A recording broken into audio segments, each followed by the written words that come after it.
Hello students, this is part 8 of chapter electricity. This video is in two parts. In first we will learn about resistance and in second we will learn about concept of series. Okay. So this concept is termed as resistance. देखो resistance के बारे में अगर बात करते हैं तो human nature को पहले यहाँ पे हम समझने की कोशिश करेंगे. हम लोग के अंदर कभी कभी क्या होता है कि कुछ चीज़ों को हम लोग नहीं मानते. ठीक है, शायद तुम लोगों ने सुना होगा कि कोई पर्टिकुलर आदमी बहुत ज़िद्दी है.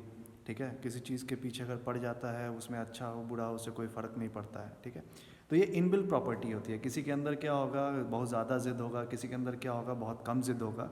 तो उसी तरीके से कभी भी कोई भी अगर सब्सटेंस अगर आपको मिलेगा तो उसके अंदर से भी क्या होगा, अगर आप करंट पास कराने की कोशिश करोगे, that means I, if you are trying to flow I through a given matter, और मैटर को आप लोग यहाँ पे सपोज करो दिस इज़ अ वायर. ठीक है, तो वायर जैसे ही आप इसमें से करंट पास कराने की कोशिश करोगे तो मे भी हो सकता है ये बहुत ईजिली जाने दे, मे भी हो सकता है इसको अपोज करे. तो ये क्या है, यहाँ पे ये जो अपोजिशन है, मतलब कह सकते हो एक इनबिल्ट प्रॉपर्टी है. अगर मैटर होगा दैट मीन्स क्या होगा, इसका एक इनबिल्ट प्रॉपर्टी होगा जो क्या करेगा, it will oppose flow of current through it. ठीक है, ये इंट्रिंसिक है. इनबिल्ट मतलब क्या, इंट्रिंसिक. अगर कभी भी कोई मैटर होगा इसके अंदर क्या होगा, ये प्रॉपर्टी होगी होगी, that means what, resistance. Suppose अगर एक वायर है, यहाँ से करंट जा रहा है, अगर इसके अंदर वो रेसिस्टेंस जो है वो क्या है, मैक्सिमम है. मतलब ये क्या है, यहाँ से करंट को आगे बढ़ने ही नहीं दे रहा. एग्जाम्पल देते हैं रबर, तो रेसिस्टेंस जो होगा उसमें मैक्सिमम है. तो इस तरह के मैटर को हम लोग क्या कहेंगे, ये जो है आपका क्या बोलते हैं उसको, इंसुलेटर. दैट मीन्स इंसुलेटर क्यों करंट नहीं जाने देता, क्योंकि इसके अंदर मैक्सिमम रेसिस्टेंस है. सिमिलरली अगर रेसिस्टेंस मिनिमम है, सोचने वाली बात है कि इधर से करंट गया और बहुत ही कम अपोजिशन मिला और बहुत आराम से इस पार चला आया, मतलब उस तरह के मैटर को हम लोग क्या बोलते हैं, कंडक्टर बोलते हैं. ओके, ठीक है.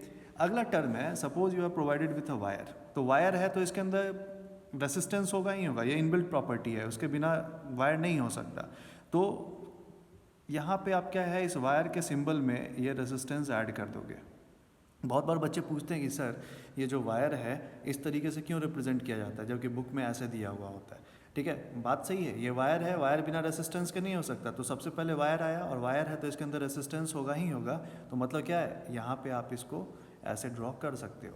मतलब if you are going to represent a wire it can not be represented without resistance. इस बात को हमेशा याद रखना है. ओके, अब इसका रिप्रेजेंटेशन किससे हो गया, आर से. मतलब ये क्या हो गया, ये रिप्रेजेंटेशन हो गया इसका, रिप्रेजेंटेशन. ओके, ठीक है.